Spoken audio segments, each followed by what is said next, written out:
What is going on, guys? It is Wrestlelamia here, back with another video. Join us now as Wrestlelamia looks at the 4th October edition of Raw, as well as the wildest news stories and rumors you need to know, including terrible news for both WWE and AEW. Becky had to ask for permission. The Miz, what the F? Be sure to subscribe and hit that notification bell for daily wrestling videos, and follow us on Facebook for exclusive lists. As always, we won't recap the matches, but just provide you with the good, the bad, and the downright ugly. As always, we start off with the good as number 1, a memorable match.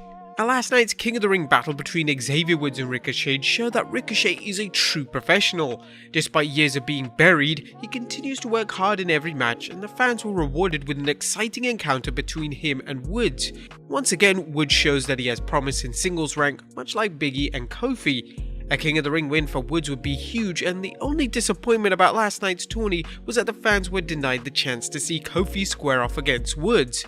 Nevertheless, Kofi's loss to Mahal wasn't a shocker, as the WWE has to throw Jinder a bone if it wants to give him any kind of push. Number 2, the Usos invade Raw. Wondering how the Usos managed to show up on Raw? Well, neither did we, as it was good to see Roman Reigns' cousins and henchmen show up on the Red Brand to warn Biggie and Drew McIntyre that whoever faces Roman at Survivor Series is facing a death sentence.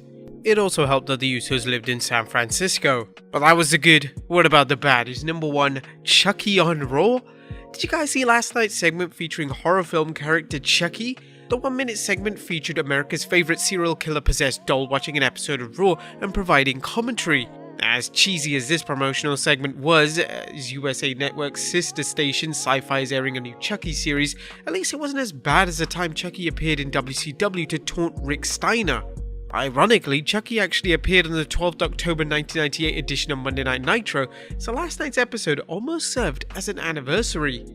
Chucky's commentary also reminded everyone watching that Michael Cole can be replaced at any time. Number 2, another dumb DQ. Can Charlotte and Becky coexist? Can Sasha Banks and Bianca Belair coexist? This coexist crap has gone too far. They've run this trope into the ground deeper than the Mariana Trench. Yet another reminder how the WWE's writers will recycle any storyline regardless of how many times they've used it.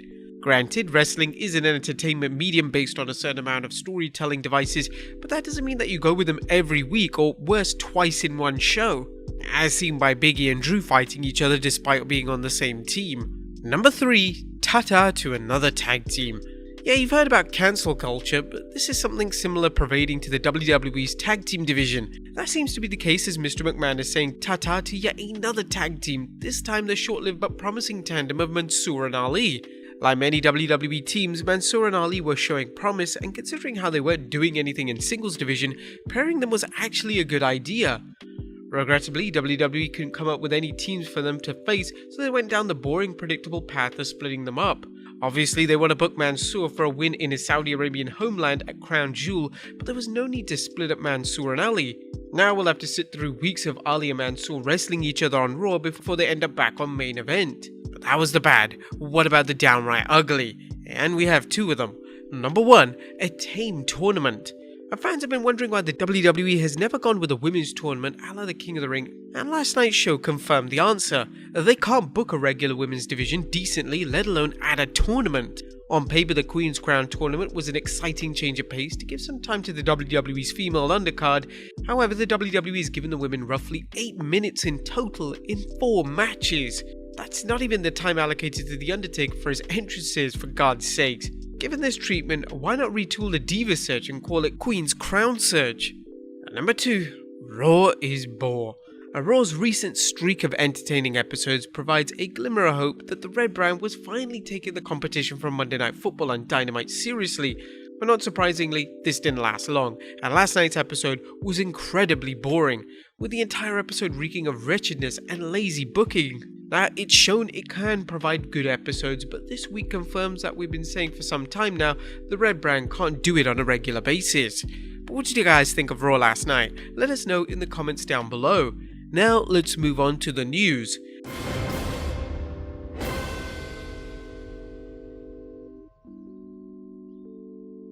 Now, first bit of news looks at terrible news for both WWE and AEW. Topping today's stories are 2 reports about the bad ticket sales for both WWE and AEW. Let's start off with the 11th October edition of Raw, as Wrestling News' Andrew Ravens reports that the show did terrible numbers in ticket sales. And months after returning to touring in July, WWE did its lowest attendance Raw on Monday night at the Chase Center in San Francisco, California. The show drew 4,031 fans, with 3,995 tickets sold and the rest being comped, according to WrestleTix. The maximum capacity for the venue is 18,064, and the WWE only set up the show for 4,208 seats. Now, this isn't the first time Raw has brought in low ticket sales following its exit from the Thunderdome. The 30th August show in Oklahoma City drew a measly 4,818, while 27th and 4th October shows in Cincinnati and Nashville didn't even bring in 5,500 fans. But the WWE isn't alone in its difficulties drawing fans.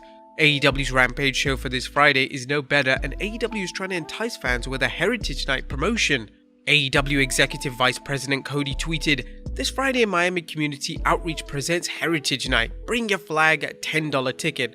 Bring your flag, get a picture with me. Let's celebrate worldwide for AEW Rampage." As we've noted in previous videos, Rampage's ratings continue to fall, and AEW likely want to do whatever it can to at least have a good audience on hand. This is kinda crazy, even though AEW Rampage has a good card going on. What do you guys think the reason is for the disappointing ticket sales? Let us know in the comments down below. Next up, The Miz. What the F? Now, also happening on Monday night was this week's edition of Dancing with the Stars, and The Miz performed Aladdin's Friend Like Me. But in order to score some extra points, The Miz went as the genie. And to be fair, it looks pretty damn good, but pretty damn scary at the same time. Like, whatever you do, don't show Vince this. I know what we're gonna get at WrestleMania. We're gonna get Genie Miz versus Jinder Jafar. Next up, Becky Lynch needed permission. Our fans are still talking about Becky Lynch's shocking surprise return at SummerSlam, a return which featured a shock after shock, including Lynch winning the SmackDown Women's Championship from Bianca Belair in an impromptu match, as well as Lynch turning heel. But you may be surprised to know that Becky called The Rock and asked his permission to use the Rock Bottom on Belair. During an interview with Ryan Satin, the current SmackDown Women's Champion explained, "So I used a variation of the Rock Bottom before, but it's just easy to go get it and go. I asked The Rock if I could use it, and he was very gracious and said that I could. Called him, yeah, and I told him how SummerSlam is going to go down, and he said, look, here's what I'm thinking. I'm supposed to hit one move on her. Can I use this? Yeah." Wrestlers with unique or uncommon moves generally seem to appreciate it when a wrestler asks their permission for using the said move. But there you have it, guys, the good, the bad, and the downright ugly from this week's edition of Raw. What did you guys think of the show? Let us know in the comments down below, and I'll see you next time with some more wrestling content.